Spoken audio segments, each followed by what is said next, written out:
Hi friends, SSC నుంచి మంచి notification అయితే రిలీజ్ అయింది.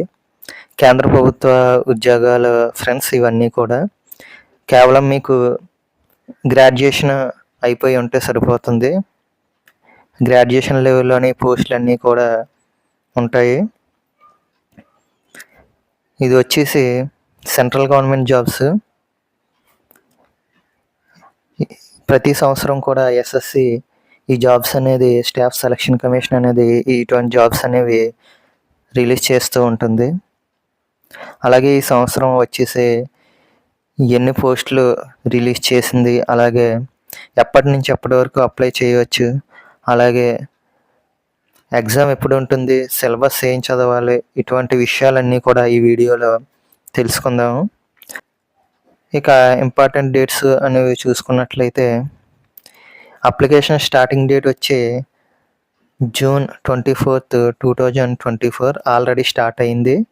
మనకి లాస్ట్ డేట్ వచ్చేసి 24th July 2024. ఈ తేదీ లోపల అప్లై చేయాలి. అలాగే అప్లై చేసే విధానము అవన్నీ కూడా ఇంకా చూద్దాము.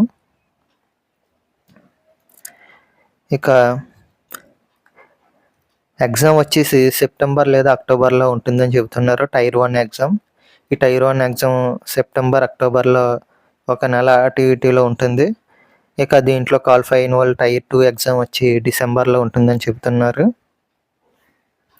ఇక వీటిలో పోస్టులు ఏముంటాయి సిజిఎల్లో అనేది చూసినట్లయితే రకరకాల పోస్టులు దీంట్లో ఉన్నాయి friends. Group B, group C కేటగిరీల కింద, అలాగే పే లెవెల్స్ 7, 6, అలాగే పే లెవెల్ 5, పే లెవెల్ 4 కింద లెవెల్స్ కింద ఇక్కడ జాబ్స్ అనేవి ఉన్నాయి.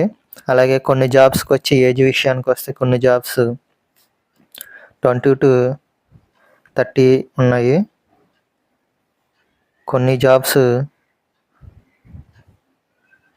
మరికొన్ని జాబ్స్ 18 to 30 ఉన్నాయి. అలాగే కొన్ని జాబ్స్ 18 నుంచి, మరికొన్ని జాబ్స్ చూసుకున్నట్లయితే 18 to 30 years, కొన్ని జాబ్స్ 18 to 32 years. ఇలా రకరకాల కేటగిరీల వైజ్గా జాబ్స్ అనేవి ఉన్నాయి ఫ్రెండ్స్. ఇక ఈ జాబ్స్ నేమ్స్ చూసుకున్నట్లయితే ఏమేం జాబ్స్ ఉన్నాయని చూసుకున్నట్లయితే అసిస్టెంట్ సెక్షన్ ఆఫీసర్, అలాగే ఇన్కమ్ ట్యాక్స్ ఇన్స్పెక్టర్, అలాగే సబ్ ఇన్స్పెక్టర్ పోస్టులు ఉన్నాయి. అలాగే executive assistant, research assistant, divisional accountant, junior statistical officer, అలాగే ఆడిటర్, అలాగే ట్యాక్స్ అసిస్టెంట్, ఇలా రకరకాల పోస్టులు అనేవి ఉన్నాయి. ఇక ఏజ్ విషయానికి వస్తే కొన్ని జాబ్స్కి వచ్చి 18 to 27 years అన్నారు కదా ఫ్రెండ్స్. ఆ జాబ్కి వచ్చి మీ date of birth August 2nd, 1997 నుంచి August 1, 2006 లోపు జన్మించిన వాళ్ళు మాత్రమే జనరల్గా అప్లై చేయడానికి అవకాశం ఉంటుంది. ఇది జనరల్కే ఫ్రెండ్స్. దీనికి మీకు ఒకవేళ రిజర్వేషన్ ఉన్నట్లయితే ఎస్సీ, ఎస్టీ, ఓబీసీ, అలాగే పీడబ్ల్యూడి వాళ్ళకి రిజర్వేషన్ ఉంటుంది కదా ఫ్రెండ్స్. ఆ రిజర్వేషన్ కలుపుకొని మీరు ఏజ్ క్యాలిక్యులేట్ చేసుకోవాలి. ఇక్కడ ఇచ్చింది జనరల్ ఏజెస్, అంటే జనరల్గా రిజర్వేషన్కి వర్తించకుండా ఏ ఏజ్ వరకు అప్లై చేయవచ్చు ఆ ఏజ్ ఇక్కడ ఇచ్చారు. మీరు రిజర్వేషన్ అనేది కన్సిడర్ చేసుకుని రిజర్వేషన్ అనేది కలుపుకొని మీరు ఎలిజిబుల్ కాదా చూసుకోవచ్చు. అలాగే కొన్ని పోస్టులకి 20 to 30 years పోస్టులకి ఒక డేట్ ఆఫ్ బర్త్, అలాగే 18 to 32 years వాటికి మరొక డేట్ ఆఫ్ బర్త్లో ఇక్కడ ఇవ్వటం జరిగింది. వీటికి అదనంగా మీ యొక్క రిజర్వేషన్ క్యాలిక్యులేట్ చేసుకోండి. ఇంకా రిజర్వేషన్ చూసుకున్నట్లయితే ఎస్సీ, ఎస్టీకి 5 years, ఓబీసీకి 3 years, అలాగే పీడబ్ల్యూడీలో అన్రిజర్వ్డ్కి 10 years, అలాగే పీడబ్ల్యూబీడీలో ఓబీసీ వాళ్ళకి 13 years ఇలా, అలాగే పీడబ్ల్యూబీడీలో ఎస్సీ, ఎస్టీకి 15 years ఇలా ఏజ్ రిజర్వేషన్లు అనేది ఇవ్వటం జరిగింది. ఇవన్నీ మీరు నోటిఫికేషన్ ఫుల్గా చెక్ చేసుకుని అప్పుడు అప్లై చేయండి. ఇక ఎగ్జామ్ సెంటర్స్ ఎక్కడ ఉంటాయి అనే విషయానికి వస్తే మన తెలుగు స్టేట్స్లో చూసుకున్నట్లయితే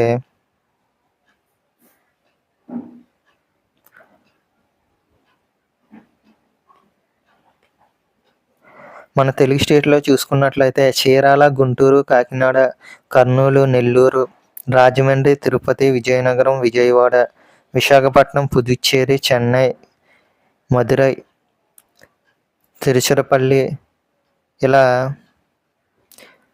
ఇలా మనకి ఎగ్జామ్ సెంటర్స్ అనేవి ఉన్నాయి. మీరు దగ్గరలో మీకు ఏది దగ్గరగా ఉందో దాన్ని చూస్ చేసుకుని ఎగ్జామ్ సెంటర్ని చూస్ చేసుకోవచ్చు. ఇంకా ఈ ఎగ్జామ్ అనేది టైర్ 1, టైర్ 2గా పెడతామని చెబుతున్నారు. అయితే వీటిలో మార్క్స్ ఎలా వస్తాయి అని చూసుకున్నట్లయితే జనరల్ ఇంటెలిజెన్స్ నుంచి 25 క్వశ్చన్స్ టైర్ 1లో, 25 క్వశ్చన్స్కి 50 మార్క్స్, అలాగే జనరల్ అవేర్నెస్కి 25 క్వశ్చన్స్ 50 మార్క్స్, కాంపిటేటివ్ యాప్టిట్యూడ్కి 25 క్వశ్చన్స్ 50 మార్క్స్, అలాగే ఇంగ్లీష్ కాంప్రహెన్షన్కి 25 క్వశ్చన్స్ 50 మార్క్స్. 1 అవర్ అనేది ఎగ్జామ్ టైము, అలాగే అదనంగా 20 మినిట్స్ అనేది ఇక్కడ ఇచ్చినటువంటి వారికి వర్తిస్తుంది. ఎవరైతే candidates eligible for scribe as per para 7.1, 7.3లో ఎవరైతే ఉన్నారో వాళ్ళకి మాత్రం ఒక 20 మినిట్స్ ఎక్స్ట్రా ఇవ్వటం జరిగింది. మిగిలిన వారందరికీ 1 అవర్ ఎగ్జామ్ అనేది ఉంటుంది.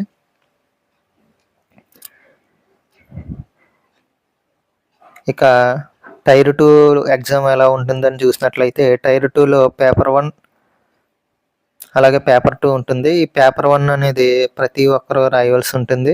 ఇక పేపర్ 2 అనేది ఎవరైతే జూనియర్ స్టాటిస్టికల్ ఆఫీసర్కి స్టాటిస్టిక్స్కి సంబంధించి ఎవరైతే అప్లై చేస్తున్నారో వారు మాత్రమే ఈ పేపర్ 2 ఎగ్జామ్ అనేది రాయవలసి ఉంటుంది. ఈ మాడ్యూల్ 1లో మ్యాథమెటికల్ అబిలిటీస్, అలాగే మాడ్యూల్ 2లో రీజనింగ్ అండ్ జనరల్ ఇంటెలిజెన్స్ ఉంటాయి. అవన్నీ 30 ఉంటాయి. మొత్తం 60.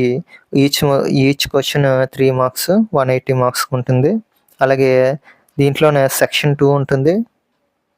ఈ సీజన్ 1లోనే సెక్షన్ 2 ఉంటుంది. సెక్షన్ 2లో వచ్చి మళ్ళీ మాడ్యూల్ 1, మాడ్యూల్ 2 ఉంటుంది. దీంట్లో ఇంగ్లీష్ లాంగ్వేజ్ అలాగే జనరల్ అవేర్నెస్ ఉంటాయి 45, 25, మొత్తం 70 క్వశ్చన్స్.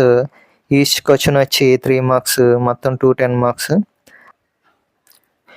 సెక్షన్ 3 వచ్చేసి కంప్యూటర్ నాలెడ్జ్ సంబంధించి 20 క్వశ్చన్స్ వస్తాయి. Each question 3 marks, 60 marks. అలాగే సెక్షన్ 3 వచ్చి టైపింగ్ టెస్ట్ అనేది ఉంటుంది, డేటా ఎంట్రీ స్పీడ్ టెస్ట్ ఉంటుంది. సీజన్ 2లో సెక్షన్ 3 వచ్చి డేటా ఎంట్రీ స్పీడ్ టెస్ట్. దీని తర్వాత పేపర్ 2 వచ్చి కేవలం స్టాటిస్టిక్స్కి సంబంధించి ఎవరైతే అప్లై చేస్తున్నారో వారికి మాత్రమే ఈ పేపర్ 2 అనేది ఉంటుంది. ఇక సిలబస్ విషయానికి వస్తే ప్రతిదీ కూడా డీటెయిల్గా మరొక వీడియో చేస్తాను ఫ్రెండ్స్. ఈ ఎగ్జామ్ వచ్చి ఎంటీఎస్ అలాగే సిహెచ్ఎస్ఎల్ కంటే కొంచెం లెవెల్ ఎక్కువగానే ఉంటుంది. గ్రాడ్యుయేట్ లెవెల్లోనే ఎగ్జామ్ అనేది లెవెల్ అనేది హైలోనే ఉంటుంది. ఆల్రెడీ మీలో ఎవరైనా ఎంటీఎస్ అలాగే సిహెచ్ఎస్ఎల్ ప్రిపేర్ అవుతున్న వాళ్ళు ఉంటే ఆ స్టాండర్డ్స్కి మించే ఈ యొక్క ఎగ్జామ్ అనేది ఉంటుంది, అది మాత్రం గుర్తుపెట్టుకోండి. అలాగే ఈ ఎగ్జామ్కి సంబంధించిన ఈ వీడియో మీకు ఇన్ఫర్మేటివ్గా అనిపిస్తే కనుక మన ఛానల్ని సబ్స్క్రైబ్ చేసి, అలాగే ఈ వీడియో మీకు నచ్చినట్లయితే ఒక లైక్ అయితే చేయండి ఫ్రెండ్స్.